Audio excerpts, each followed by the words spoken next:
7ই November CPI জনতার বিপ্লবের মাধ্যমে ক্ষমতায় এসেছিলেন, সেদিন এসে বাংলাদেশের যে হাহাকার অবস্থা ছিল, শেখ মুজিবুর রহমান ৭১ থেকে ৭৫ দেশ শাসন করে মানুষ যখন মজিব ঘুরতি খেত, মানুষ যখন শাপলার মুড়ি সেদ্ধ করে খেত, কাপড়ের অভাবে বাসন্তী যখন জাল পড়ে থাকত, সেই সময় শহীদ প্রেসিডেন্ট জিয়াউর রহমান সাহেব সিপিআই জনতার বিপ্লবের মাধ্যমে রাষ্ট্রভার গ্রহণ করে বাংলাদেশকে একটি সমৃদ্ধ বাংলাদেশ উপহার দিয়ে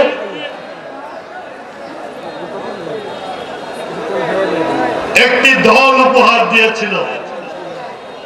তিনি বহুদলীয় গণতন্ত্রে বিশ্বাস করতেন। একটি দল উপহার দিয়েছিল BNP. Double million offer Walton fridge কিনে পেতে পারেন 20 লক্ষ টাকা, রয়েছে কোটি কোটি টাকার নিশ্চিত উপহার। উনি শুধু নিজের দল করেন নাই, উনি গণতন্ত্রে বিশ্বাস করত, তাই সবাইকে রাজনীতি করার অধিকার দিয়েছে। আজকে আওয়ামী লীগও সুযোগ পেয়েছিল। আজকে আওয়ামী লীগ দীর্ঘ 16 বছর ৭১ থেকে ৭৫ যা ঘটেছিল তার চেয়ে খারাপ ঘটনা ঘটিয়েছে। শেখ হাসিনা, খুনি হাসিনা জনগণের রোষে পড়ে দেশ ত্যাগ করতে বাধ্য হয়েছিল। তার ছাও মাও যা আছে তারাও দেশ ত্যাগ করে চলে গেছে। কিন্তু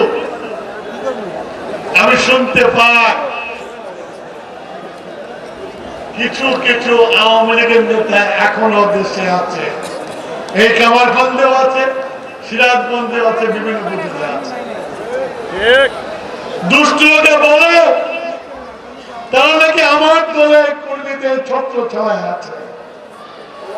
এটাই যদি সত্য হয়, যদি প্রমাণিত এরা করেছে, তারা বিএনপি করতে পারবে না। প্রশ্ন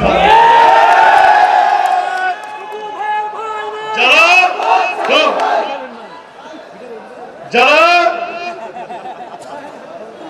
বিএনপির সাথে বেইমানি করে